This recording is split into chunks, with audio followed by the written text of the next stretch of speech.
दोस्तों नमस्कार। यह है मार्गदर्शन फॉर सिविल सर्विसेज। मैं अनुराग चौधरी।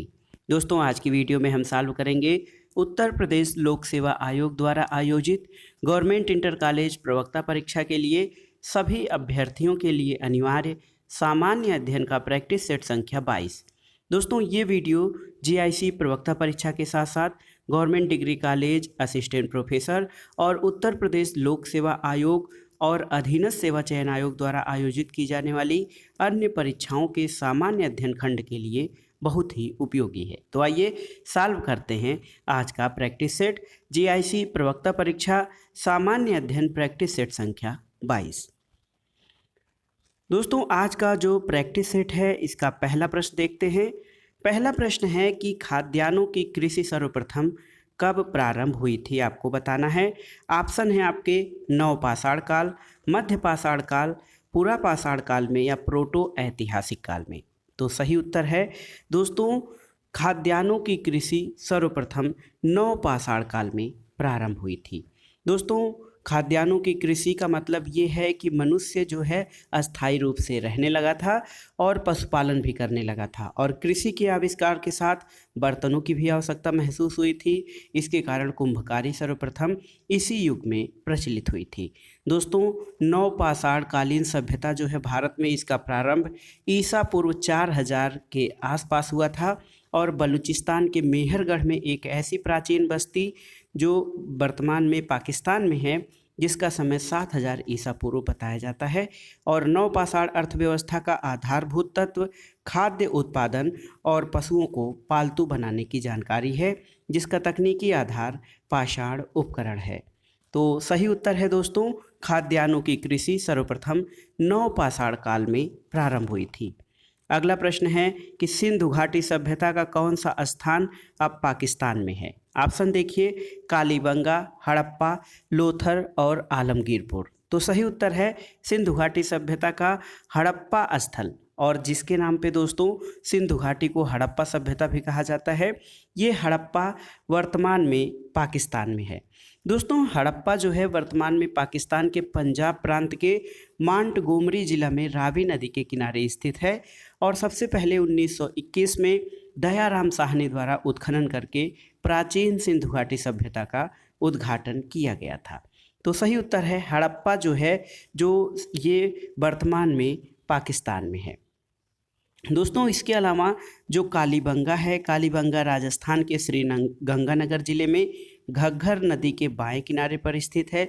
लोथल आप जानते हैं गुजरात राज्य में स्थित है, और आलमगीरपुर ये उत्तर प्रदेश के मेरठ जिले में स्थित है। अगला प्रश्न है कि निम्नलिखित इतिहासकारों में से कौन अलाउद्दीन के देखिए दक्षिणी अभियान में उसके साथ था। आपको बताना है कि निम्नलिखित इतिहासकारों में से कौन अलाउद्दीन के दक्षिणी अभियान में उसके साथ था। तो सही उत्तर है दोस्तों अलाउद्दीन के दक्षिणी अभियान में अमीर खुसरो उसके साथ था, और अमीर खुसरो ने खजाइन उल फतूह यानी तारीख़ अलाई में अलाउद्दीन खिलजी की दक्षिण विजय का उल्लेख किया है। तो सही उत्तर है अलाउद्दीन खिलजी के दक्षिण अभियान में अमीर खुसरो उसके साथ था। अगला प्रश्न है देखिए भारत में तंबाकू की खेती किसके शासनकाल में प्रारंभ की गई थी। ऑप्शन है अकबर, जहांगीर, शाहजहां या फिर औरंगजेब। तो सही उत्तर है भारत में तंबाकू 1605 में पुर्तगालियों द्वारा लाई गई थी, और इसके बाद ही तंबाकू भारत के जन सामान्य में बहुत लोकप्रिय हुई। भारत में तंबाकू की खेती दोस्तों जहांगीर के शासनकाल में, यानी ऑप्शन बी आपका सही उत्तर है। भारत में तंबाकू की खेती जहांगीर के शासनकाल में आरंभ हुई थी। अगला प्रश्न है वह ब्रिटिश जनरल जिसने हैदर अली को पोर्टानोवा के युद्ध में हराया था वो कौन था। तो सही उत्तर है British general sir Eyre Coote. Eyre Coote ने हैदर अली को पोर्टानोवा के युद्ध में नवंबर 1781 में पराजित किया था, और इस युद्ध में हैदर अली घायल हुआ और 7 दिसंबर 1782 को उसकी मृत्यु हो गई थी। तो सही उत्तर ब्रिटिश जनरल सर आयरकूट ने हैदर अली को पोर्टानोवा के युद्ध में हराया था। अगला प्रश्न है दोस्तों देखिए 1857 के विद्रोह के समय ब्रिटिश प्रधानमंत्री कौन था। तो ये प्रश्न कई बार पूछा जा चुका है और बहुत ही इम्पॉर्टेंट प्रश्न है दोस्तों। 1857 के विद्रोह के समय ब्रिटिश प्रधानमंत्री जो हैं वो पामर्स्टन थे। और आप जानते हैं द्वितीय विश्व युद्ध के समय विंस्टन चर्चिल थे ब्रिटेन के प्रधानमंत्री, और भारत के स्वतंत्रता के समय क्लीमेंट एटली जो है वो ब्रिटेन के प्रधानमंत्री थे। अगला प्रश्न देखते हैं दोस्तों। देखिए बहुत ही महत्वपूर्ण प्रश्न है। 1920 में निम्नलिखित में से किसने अपना नाम परिवर्तित करके स्वराज सभा रख लिया था? आपको बताना है कि किसने अपना नाम बदल करके स्वराज सभा रख लिया था। ऑप्शन देखिए, all India home rule league, Hindu Mahasabha, south Indian liberal federation और the servant of India society. तो सही उत्तर है दोस्तों all India home rule league. All India home rule league ने दोस्तों 1920 में अपना नाम बदलकर जो है ये स्वराज सभा रख लिया था। आप जानते हैं कि 1917 में मॉन्टेग्यू चेम्सफोर्ड सुधार घोषणा के बाद भारतीय राजनीतिक दलों में कांग्रेस ने इसे असंतोषजनक और निराशापूर्ण माना था। तिलक ने इसे सूर्यविहीन ओषा काल की संज्ञा दी थी मॉन्टेग्यू घोषणा पत्र को। लेकिन इस घोषणा के उत्तरदायी शासन प्रदान करने की बात पर एनी बेसेंट ने अपने होम रूल को समाप्त करने की घोषणा की और 1920 में श्रीमती एनी बेसेंट ने अपने संगठन all India home rule league का नाम बदलकर स्वराज्य सभा रख लिया था। अगला प्रश्न है, फिनिक्स फार्म कहाँ पर स्थित है? तो सही उत्तर है फिनिक्स फार्म दोस्तों ये डरबन दक्षिण अफ्रीका में स्थित है। तो याद रखिएगा फिनिक्स फार्म गांधी जी द्वारा 1904 में जो है ये अफ्रीका के दक्षिण अफ्रीका के डरबन में स्थापित किया गया था। तो ऑप्शन सी आपका सही उत्तर है। अगला प्रश्न है, हिमालय की रचना समानांतर वलय श्रेणियों में हुई है जिसमें से प्राचीनतम श्रेणी कौन सी है? तो सही उत्तर है दोस्तों प्राचीनतम श्रेणी बृहद हिमालय श्रेणी द ग्रेट हिमालयन रेंज है, जो कि समांतर वलयों में सर्वाधिक प्राचीनतम श्रेणी है। आप जानते हैं दोस्तों कि हिमालय की जो श्रेणियां हैं उनका विकास भिन्न भिन्न कालों में हुआ है और हिमालय की सबसे प्राचीनतम श्रेणी बृहद हिमालय श्रेणी है, जबकि निम्न हिमालय धौलाधार और शिवालिक श्रेणी बाद के काल में निर्मित हुए हैं और इनमें से शिवालिक श्रेणी को हिमालय की सबसे नवीनतम पर्वत श्रेणी माना जाता है। अगला प्रश्न है, कौन सी पर्वत श्रृंखला भारत में केवल एक राज्य में फैली हुई है? अरावली, सतपुड़ा, अजंता या सह्याद्री? तो सही उत्तर दोस्तों सही उत्तर है अजंता। अजंता पर्वत श्रृंखला भारत में केवल महाराष्ट्र राज्य में फैली हुई है, जबकि अरावली श्रृंखला दोस्तों राजस्थान, हरियाणा और गुजरात में, सतपुड़ा मध्य प्रदेश और महाराष्ट्र में और सह्याद्री गुजरात, महाराष्ट्र, गोवा, कर्नाटक, तमिलनाडु और केरल राज्यों में फैली हुई है। अगला प्रश्न है, सूर्य की ऊर्जा उत्पन्न होती है कैसे? तो आप जानते हैं सूर्य और तारों में जो ऊर्जा का स्रोत है वो नाभिकीय संलयन यानी न्यूक्लियर फ्यूजन, जो नाभिकीय संलयन प्रक्रिया है वो सूर्य और तारों में ऊर्जा का स्रोत होती है। हाइड्रोजन बम का निर्माण भी इसी प्रक्रिया के आधार पर, इसी सिद्धांत के आधार पर किया जाता है। अगला प्रश्न है दोस्तों, ग्रेट विक्टोरियन मरुस्थल कहाँ पर स्थित है? तो सही उत्तर है ग्रेट विक्टोरियन मरुस्थल ये ऑस्ट्रेलिया का एक विशाल मरुस्थल है। तो सही उत्तर है ऑप्शन ए ऑस्ट्रेलिया। अगला प्रश्न है दोस्तों, किस अधिनियम के द्वारा कलकत्ता में सुप्रीम कोर्ट की स्थापना की गई थी? तो आप जानते हैं भारत में सर्वप्रथम रेगुलेटिंग एक्ट 1773 के द्वारा कलकत्ता में 1774 में एक सर्वोच्च न्यायालय की स्थापना की गई थी। दोस्तों यह देश का सर्वोच्च न्यायालय नहीं था क्योंकि इस न्यायालय के फैसले पर लंदन में प्रिवी काउंसिल में अपील की जा सकती थी, लेकिन भारत शासन अधिनियम 1935 द्वारा देश में संघीय शासन की या संघीय न्यायालय की स्थापना की गई थी। तो सही उत्तर है देखिए रेगुलेटिंग एक्ट के द्वारा जो है कलकत्ता में सुप्रीम कोर्ट की स्थापना की गई थी। अगला प्रश्न है, भाषाई आधार पर राज्यों का पुनर्गठन कब किया गया था? आपको बताना है। तो सही उत्तर है 1956। दोस्तों भाषाई आधार पर राज्यों का पुनर्गठन 1 नवंबर 1956 में हुआ था और इस आधार पर सर्वप्रथम गठित होने वाला राज्य आंध्र प्रदेश था। आप जानते हैं कि स्वतंत्रता के बाद राज्यों के पुनर्गठन के लिए दिसंबर 1953 में फजल अली की अध्यक्षता में 3 सदस्यीय आयोग का गठन किया गया था और आयोग ने भाषा के आधार पर राज्यों के पुनर्गठन की सिफारिश की थी। इसी आयोग की सिफारिश को लागू करने के लिए संविधान में 7वां संशोधन किया गया था। तो याद रखिए, भाषाई आधार पर राज्यों का पुनर्गठन 1956 में किया गया था। आइए देखते हैं मौलिक अधिकारों के संदर्भ में, यानी फंडामेंटल राइट्स जो हैं उनके बारे में आपको क्या बताना है कि क्या सही है। तो सही उत्तर है दोस्तों, मौलिक आधार जो हैं ये आपातकालीन स्थिति में निलंबित किए जा सकते हैं। तो सही उत्तर आपका ऑप्शन डी है। दोस्तों, मौलिक अधिकार आपातकालीन स्थिति में निलंबित किए जा सकते हैं और मौलिक अधिकार नागरिकों के लिए मूलभूत अधिकार हैं। भारतीय संविधान में इस बात की व्यवस्था है कि सामान्य परिस्थितियों में नागरिकों को प्रदत्त मूल अधिकारों को छीना नहीं जा सकता है, लेकिन ये व्यवस्था है दोस्तों कि कुछ मूल अधिकारों को आपातकालीन स्थितियों में निलंबित भी किया जा सकता है।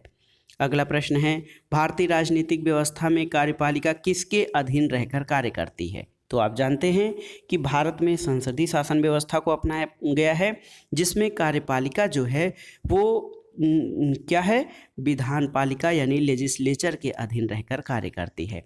यहाँ पे कार्यपालिका विधायिका के प्रति उत्तरदायी होती है और लोग अपने यहाँ क्या है कि कार्यपालिका लोकसभा के प्रति सामूहिक रूप से उत्तरदायी होती है। कार्यपालिका तभी तक अपने पद पर रहती है जब तक उसे लोकसभा का विश्वास प्राप्त होता है।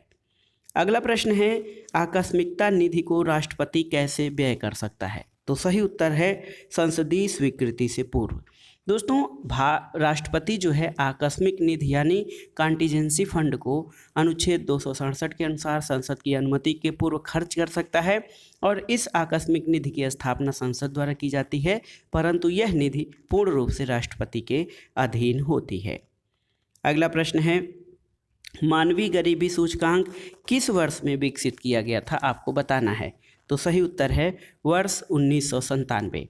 दोस्तों, 1997 में दोस्तों मानव विकास रिपोर्ट में 78 देशों के संदर्भ में यह सूचकांक पहली बार प्रस्तुत किया गया था और यह सूचकांक आधारभूत मानवीय आवश्यकताओं से संबंधित सूचनाओं की माप करता है और इसमें जो चीज़ें शामिल की जाती हैं, 40 वर्ष से कम आयु में दिवंगत होने वाले लोगों का प्रतिशत, स्वास्थ्य सेवाओं और शुद्ध पेयजल से वंचित लोगों का प्रतिशत, 3 वर्ष से कम आयु के बच्चों के पोषण और मृत्यु की दशाएं और 2010 में इसका स्थान बहुआयामी गरीबी सूचकांक ने ले लिया था। तो सही उत्तर है ह्यूमन पावर्टी इंडेक्स जो है दोस्तों ये 1997 में विकसित किया गया था।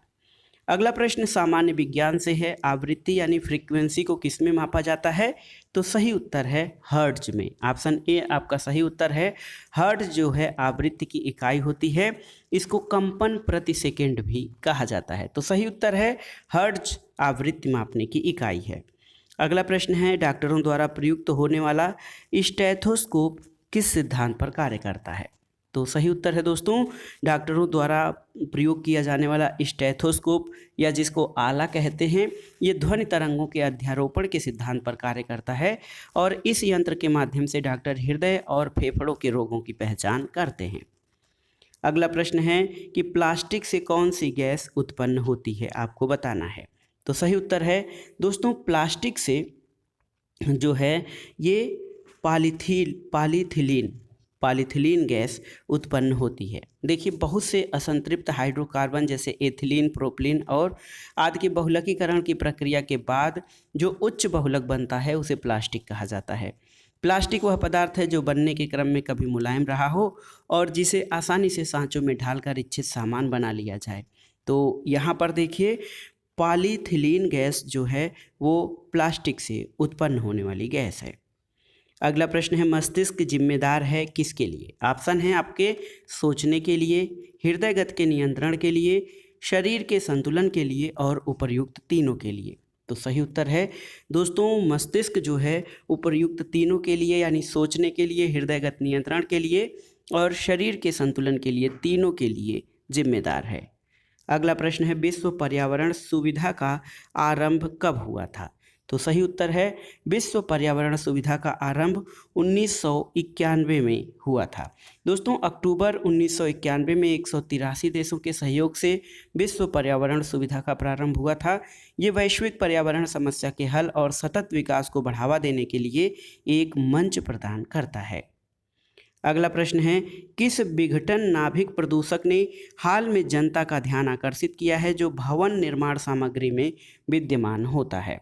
तो सही उत्तर है दोस्तों भवन निर्माण सामग्री में जो चीज़ें प्रयुक्त होती हैं ईंट, सीमेंट और बालू, इसमें विखंडनीय परमाणु खनिज थोरियम के परमाणु पाए जाते हैं। तो सही उत्तर है ऑप्शन बी। थोरियम आप जानते हैं कि ये जो है रेडियो सक्रिय तत्व यूरेनियम 233 इससे बनाया जाता है और थोरियम भारत के केरल राज्य के तटीय रेतीले स्थानों पर प्रचुर मात्रा में उपयोग किया जाता है या पाया जाता है।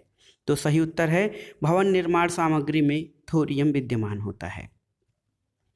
अगला प्रश्न दोस्तों सामान्य जो है अंक गणितीय योग्यता से संबंधित है। कह रहा है प्रश्न है कि 5 संख्याएं जिनका औसत 105 है, उनमें से पहली संख्या 4 और 4 संख्याओं के योग का 2/5 गुना है, पहली संख्या कितनी है? तो आपको लगाना है 5 संख्याओं का कुल योग कितना हो जाएगा। औसत जब 105 है तो 5 संख्याओं का कुल योग 105 × 5 बराबर 525 हो जाएगा आपको। माना पहली संख्या यक्स है तो x is equal to 525 minus x into 2/5। तो इसमें जब आप गुणा करेंगे तो 5x बराबर 1050 माइनस 2x यानी 7x बराबर हो जाएगा आपका 7x बराबर जो है 1050। तो यहाँ पर देखिए दोस्तों 7x बराबर 1050 जब हो जाएगा तो x का मान दोस्तों 150। तो सही उत्तर आपका हो जाएगा ऑप्शन डी 150 हो जाएगा। अगला प्रश्न है दोस्तों रमेश ने एक बक्सा, देखिए रमेश ने एक बक्सा जो है 100 रुपये देखिए 10% लाभ पर सुरेश को बेचा और सुरेश ने इसे 20% लाभ पर गणेश को बेच दिया। यदि सुरेश ने 44 रुपये का लाभ अर्जित किया तो रमेश के लिए इस बक्से का क्रय मूल्य कितना था? तो देखिए रमेश के लिए इस बक्से का क्रय मूल्य जब x हो जाएगा तो आप इसको बहुत आसानी से सॉल्व कर सकते हैं। देखिए x इंटू 110/100 इंटू 120/100 तो ये 44 रुपये के बराबर हो जाएगा। तो यहाँ पर देखिए x इज इक्वल टू 22/110 बराबर 44 और x का मान दोस्तों 200 रुपये हो जाएगा। ऑप्शन ए आपका सही उत्तर हो जाएगा। अगला प्रश्न देखते हैं दोस्तों, एक पिता और पुत्र मिलकर किसी कार्य को 24 दिन में पूरा करते हैं। यदि अंतिम 6 दिन पिता अकेले कार्य करता है तो कार्य 26 दिनों में समाप्त हो जाता है। पुत्र अकेले कितने दिनों में ये कार्य समाप्त कर सकता है? तो एक दिन में पिता और पुत्र द्वारा किया गया कार्य कितना हो जाएगा? 1/24। 20 दिन में पिता और पुत्र द्वारा किया गया कार्य हो जाएगा 20/24। तो शेष कार्य जो हो जाएगा 1 माइनस 5/6 बराबर 1/6। तो कह रहे हैं कि 1/6 कार्य पिता अकेले पूरा करता है 6 दिन में, इसलिए पूरा कार्य पिता 6 × 6 यानी 36 दिन में पूरा करेगा। लेकिन पुत्र द्वारा एक दिन में किया गया कार्य 1/24 माइनस 1/36 हो जाएगा। तो इसका उत्तर हो जाएगा 72 दिन। तो सही उत्तर ऑप्शन ए 72 दिन में पुत्र अकेले उस कार्य को पूरा कर सकता है। अगला प्रश्न है, नीचे दी गई गति वाली निम्नलिखित विकल्पों में से कौन सी कार सबसे तेज है आपको बताना है। तो सही उत्तर है 90 किलोमीटर प्रति घंटा, 25 मीटर प्रति सेकंड, 1500 मीटर प्रति मिनट और 100 किलोमीटर प्रति घंटा। तो जब आप इस प्रश्न को हल करेंगे तो दोस्तों 90 किलोमीटर प्रति घंटा 90 × 5/18 कर देंगे तो मीटर प्रति सेकंड में आ जाएगा। तो 90 × 5/18 तो ये 25 मीटर प्रति सेकंड आपका आ जाएगा पहले का। दूसरा 25 मीटर प्रति सेकंड है। तीसरा क्या है कि 1500 मीटर प्रति मिनट, तो 1500/1/60 मानी इसको सेकंड में करने के लिए तो ये भी 25 मीटर प्रति सेकंड आ जाएगा। और देखिए जब d को आप सॉल्व करेंगे तो 100 किलोमीटर प्रति घंटा, तो 100 किलोमीटर प्रति घंटा तो 100 × 5/18 आप करेंगे तो आपका उत्तर देखिए कैसे आ जाएगा 27.77 मीटर प्रति सेकंड। तो सही उत्तर है ऑप्शन डी। इसी की चाल सबसे अधिक है क्योंकि इसकी चाल 27.77 मीटर प्रति सेकंड यानी 100 किलोमीटर प्रति घंटा है, तो इसकी चाल सबसे अधिक हो जाएगी। सबसे पहले इसमें आपको क्या करना है, किलोमीटर प्रति घंटा को मीटर प्रति सेकंड में सबको बढ़ा लेंगे जब आप, तो उससे आपको चाल सही जो है सही चाल मिल जाएगा।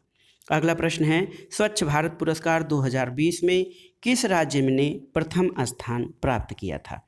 तो आप जानते हैं जल शक्ति मंत्रालय द्वारा 2 अक्टूबर 2020 को स्वच्छ भारत दिवस के अवसर पर जो है राज्यों को पुरस्कृत किया जाता है। इसमें गुजरात को प्रथम स्थान दिया गया था। अगला प्रश्न है, टोक्यो ओलंपिक में भारतीय टीम का स्पॉन्सर कौन सा ग्रुप होगा? तो सही उत्तर है दोस्तों आइनॉक्स ग्रुप। आइनॉक्स ग्रुप एक मनोरंजन कंपनी है और यह मल्टीप्लेक्स चेन के अलावा चिकित्सा और क्रायोजेनिक उपकरण आदि भी बनाने वाली गतिविधियों में शामिल है। तो सही उत्तर टोक्यो ओलंपिक में भारत टीम का स्पॉन्सर आइनॉक्स ग्रुप होगा। अगला प्रश्न है दोस्तों, भारतीय सेना को सटीक निगरानी की सूचना प्रदान करने में सक्षम ड्रोन भारत जो है, ये ड्रोन का नाम है, किस संस्थान द्वारा विकसित किया गया है? तो सही उत्तर है दोस्तों रक्षा अनुसंधान और विकास संगठन यानी DRDO द्वारा भारतीय सेना को भारत नाम का ड्रोन सौंपा गया है और स्वदेशी तकनीक द्वारा विकसित यह ड्रोन पूर्वी लद्दाख में तैनात किया गया है। तो सही उत्तर आपका ऑप्शन ए हो जाएगा। अगला प्रश्न है दोस्तों, युद्ध सेवा मेडल पाने वाली पहली महिला निम्न में से कौन सी बन गई हैं? ऑप्शन है मिंटी अग्रवाल, अवनी चतुर्वेदी, भावना कंठ या शिवांगी सिंह। तो सही उत्तर है युद्ध सेवा मेडल पाने वाली मिंटी अग्रवाल। मिंटी अग्रवाल को एयरफोर्स डे पर युद्ध सेवा पदक से सम्मानित किया गया है। ये पदक पाने वाली वह पहली महिला हैं और बालाकोट एयर स्ट्राइक अभियान में मिंटी अग्रवाल ने उड़ान नियंत्रक की अहम भूमिका निभाई थी। अगला प्रश्न है दोस्तों, वैश्विक ऊर्जा संक्रमण सूचकांक 2020 के अनुसार कौन सा सुमेलित नहीं है? तो यहाँ पे है देखिए विश्व ऊर्जा संक्रमण सूचकांक। इसमें 115 देशों की सूची में दोस्तों पहला स्थान स्वीडन को मिला था। देखिए स्वीडन को पहला स्थान मिला था, ये आपका सही सुमेलित है। दूसरा स्थान स्विट्जरलैंड को, तीसरा फिनलैंड को, चौथा डेनमार्क को। तो डेनमार्क दोस्तों ये सही सुमेलित नहीं है, यहाँ पे नॉर्वे दे रहा है, तो ये चौथा स्थान डेनमार्क को और 5वां स्थान नॉर्वे को दिया गया था। और इस सूची में भारत 74वें स्थान पर और हैती 115वें स्थान पर। तो सही उत्तर है नॉर्वे जो है, जिसका क्रम चौथा दे रहा है, ये सही सुमेलित नहीं है क्योंकि जो है चौथे स्थान पर डेनमार्क जो है उसका स्थान था। अगला प्रश्न यूपी स्पेशल से संबंधित है। उत्तर प्रदेश के किस नगर में भारत का क्षेत्रीय सांस्कृतिक केंद्र स्थित है? तो ये नगर है इलाहाबाद यानी प्रयागराज। प्रयागराज में भारत का क्षेत्रीय सांस्कृतिक केंद्र स्थित है। अगला प्रश्न देखते हैं, भारत में नलकूप और कूप से सिंचित होने वाला अधिकतम क्षेत्र वाला राज्य कौन सा है? तो सही उत्तर है देश में नलकूपों और कूप द्वारा सिंचित अधिकतम क्षेत्रफल वाला राज्य उत्तर प्रदेश है दोस्तों। ऑप्शन ए आपका सही उत्तर है। अगला प्रश्न है, जैसे लंबा किसी वस्तु से संबंध है उसी प्रकार तीव्र संबद्ध है किससे?